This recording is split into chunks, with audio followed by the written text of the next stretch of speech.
Okay વિદ્યાર્થી મિત્રો, આપણે ચેપ્ટર 3 બાગરીના મૂલ્યાંકનની પદ્ધતિ એ પૂરું કર્યું. બરાબર અભ્યાસ કરજો. કંઈ પણ તકલીફ હોય તો પછી કહેજો.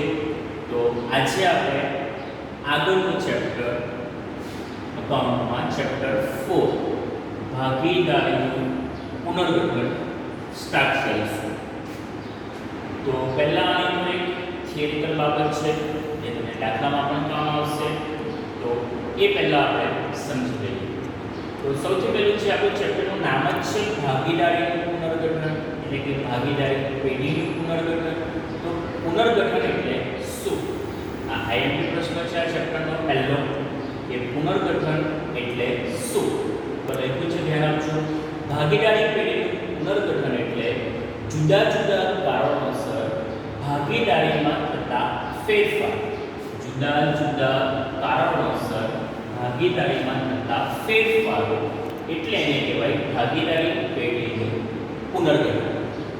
તો હવે અહીંયા પ્રશ્ન એ થશે કે જુદા જુદા કારણોસર, આ જુદા જુદા કારણો કયા છે?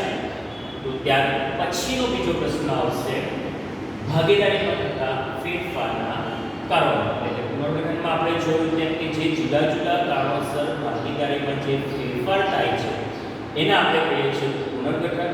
તો આ પુનર્ગઠનના કારણો કયા છે એ પ્રશ્ન પણ તમે અહીંયા સમજી શકો કે ભાગીદારીમાં થતા ફેરફારો એટલે કે પુનર્ગઠન બંને એક જ કહેવાશે. એટલે આ પ્રશ્ન બે રીતે આવી શકે: ભાગીદારીમાં થતા ફેરફારના કારણો અથવા પુનર્ગઠનના કારણો.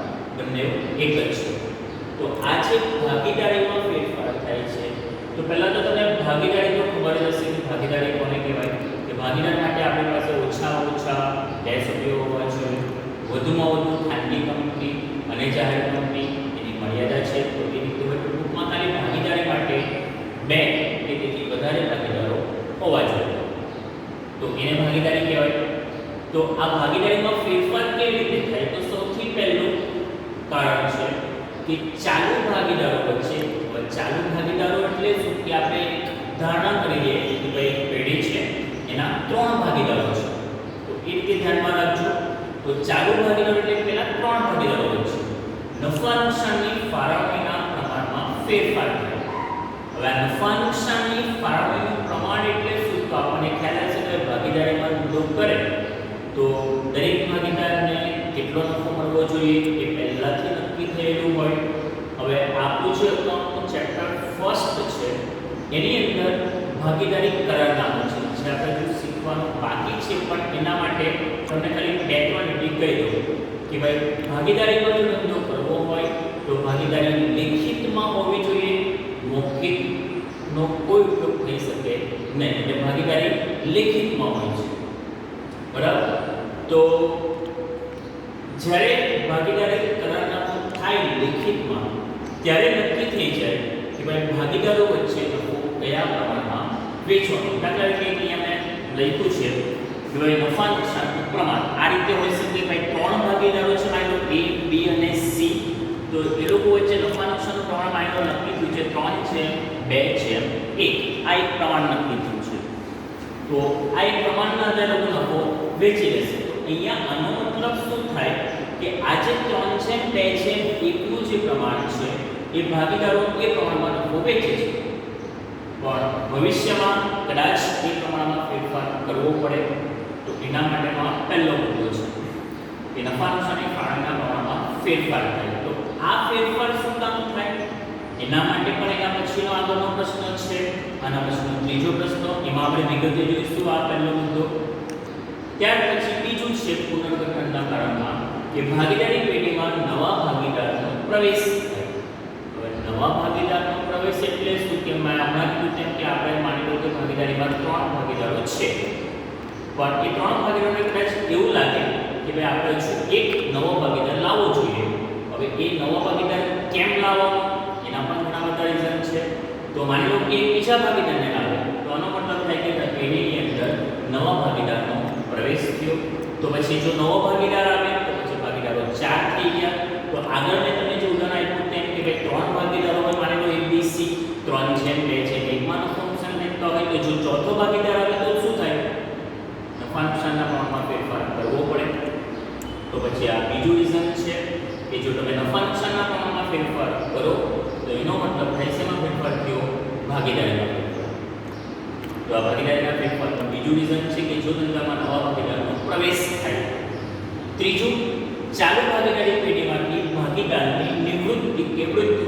તો જે રીતે આપણે જોયું કે ભાઈ 3 ભાગીદારો હોય એ લોકો ચોથા ભાગીદારને લાવે, તો એવું પણ બને કે આ 3 ભાગીદારમાંથી કોઈ એક ભાગીદાર પેઢીમાંથી નિવૃત્ત થાય, બરાબર, તો પેઢીમાંથી ચાલ્યો જાય, અથવા તો મૃત્યુ પામે.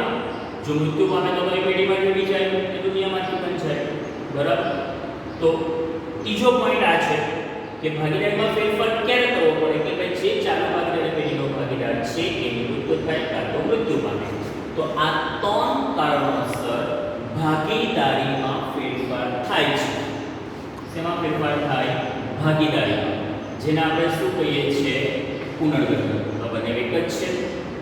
તો આ પુનર્ગઠનના કારણો પણ કહી શકો, કાં તો ભાગીદારીના કારણો કહી શકો. એકવાર ફરીથી કહી દઉં છું કે જ્યારે ચાલુ ભાગીદારો વચ્ચે નફા નુકસાનને કારણે કે વેચણીના પ્રમાણમાં ફેરફાર થાય તો ભાગીદારીમાં ફેરફાર થાય.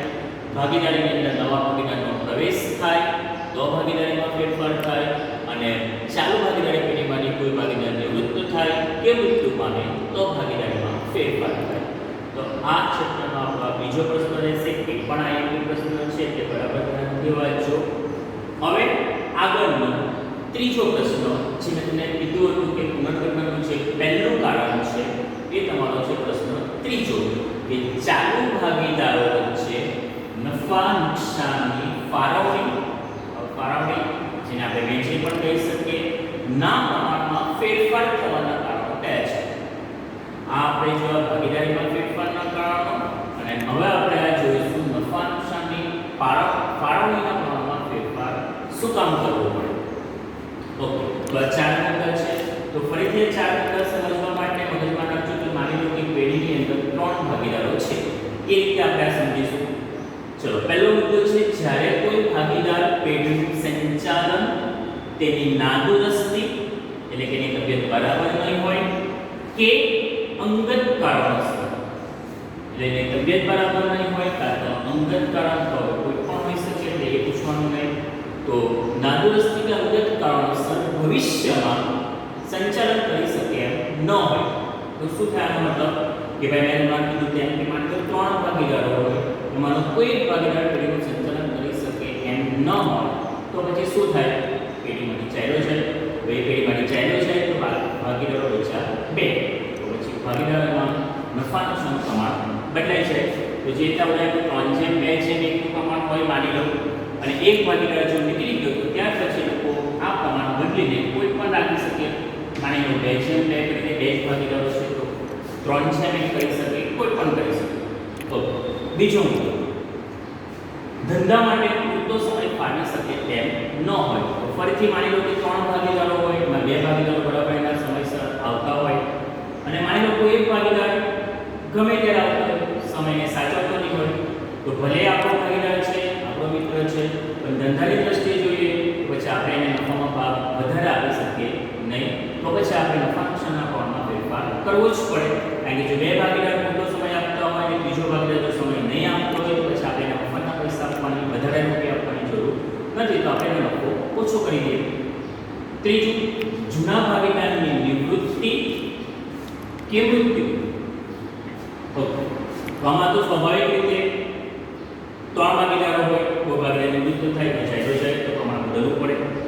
મૃત્યુ થાય તો દુનિયામાંથી ચાલ્યો જાય તો પણ તમારે નફા નુકસાનનું પ્રમાણ બદલવું જ પડે.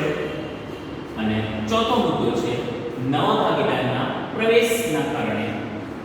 તો 3 ભાગીદારો હોય, ચોથો ભાગીદાર આવી જાય તો પણ તમારે નફા નુકસાનનું પ્રમાણ બદલવું જ પડે. તો આ 4 કારણો છે નફા નુકસાનની ફાળવણીનું પ્રમાણ બદલવા માટે. એટલે કે એકવાર જે પ્રમાણ નક્કી થાય તે ભવિષ્યમાં બદલાય, પણ ક્યારે બદલાય? જો આ 4 કારણો હોય તો. એકવાર ફરીથી ફર્સ્ટ કરીશું કે ભાઈ ધંધાનો કોઈ ભાગીદાર પેઢીનું સંચાલન કરી શકે એમ ન હોય તો નફા નુકસાનનું ફાળવણીનું પ્રમાણ બદલવું પડે. કોઈ ભાગીદાર ધંધામાં પૂરતો સમય ફાળવી શકે તેમ ન હોય તો પણ નફા નુકસાનનું ફાળવણીનું પ્રમાણ બદલવું પડે. જૂના ભાગીદાર મૃત્યુ થાય કે મૃત્યુ પામે તો પણ બદલવું પડે નફા નુકસાનનું ફાળવણીનું પ્રમાણ. અને ચોથું, કોઈ નવા ભાગીદારનો પ્રવેશ થાય તો પણ નફા નુકસાનની ફાળવણીનું પ્રમાણ બદલવું પડે. તો આ 4 કારણો છે નફા નુકસાનની ફાળવણી અથવા તો વહેંચણીના પ્રમાણમાં ફેરફાર શા માટે થાય. તમે જોશો ત્રણે ત્રણ પ્રશ્નો એકબીજા સાથે જોડાયેલા છે, તો બરાબર ધ્યાનથી વાંચજો અને સમજજો.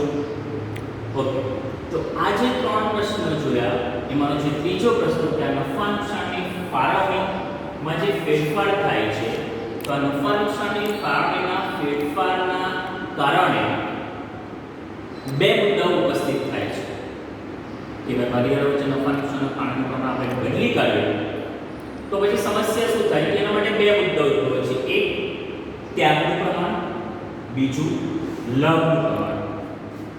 તો બહુ સરળ ભાષામાં કહી દઉં કે માની લો કે પહેલા ભાગીદારો હોય, 3 ભાગીદારો હોય, નફા નુકસાનનું પ્રમાણ માની લો 3:2:1 નક્કી કર્યું હોય, પછી આ પ્રમાણ બદલીને ભવિષ્યમાં એ લોકો માની લો કે 2:2:1 કરે. પહેલા હતું 3:2:1 3 ભાગીદારો વચ્ચે, પછી એ પ્રમાણ ભવિષ્યમાં બદલીને 2:2:1 થાય. આ પ્રમાણ કેમ બદલ્યું? તો એના માટેના 4 માંથી કોઈ પણ કારણો હોઈ શકે તો પ્રમાણ બદલાય. ઓકે, તો હવે આ પ્રમાણ બદલાઈ ગયું તો તમે એટલું તો ખબર પડી જાય કે ભાઈ જો 3 ભાગીદારો હોય, 3 ભાગીદારો ચાલુ હોય, પણ જો નફા નુકસાનનું પ્રમાણ બદલાઈ જાય તો પછી થાય શું કે અમુક ભાગીદારને નફો વધારે મળે કાં તો અમુક ભાગીદારને નફો ઓછો મળે. તો ત્યાગ કોને કહેવાય? તો નફા નુકસાનની ફાળવણીના પ્રમાણમાં ફેરફાર થવાને કારણે જે ભાગીદારને નફામાં ભાગ ઓછો મળે, એટલે કે અગાઉ જે મળતો હતો એના કરતાં નફામાં ભાગ ઓછો મળે, તો એનો અર્થ થાય કે એ ભાગીદાર ત્યાગ કરે છે. તો આ નફાના પ્રમાણમાં જે ઘટાડો થાય એ નફાના પ્રમાણના ઘટાડાને કહેવાય ત્યાગનું પ્રમાણ.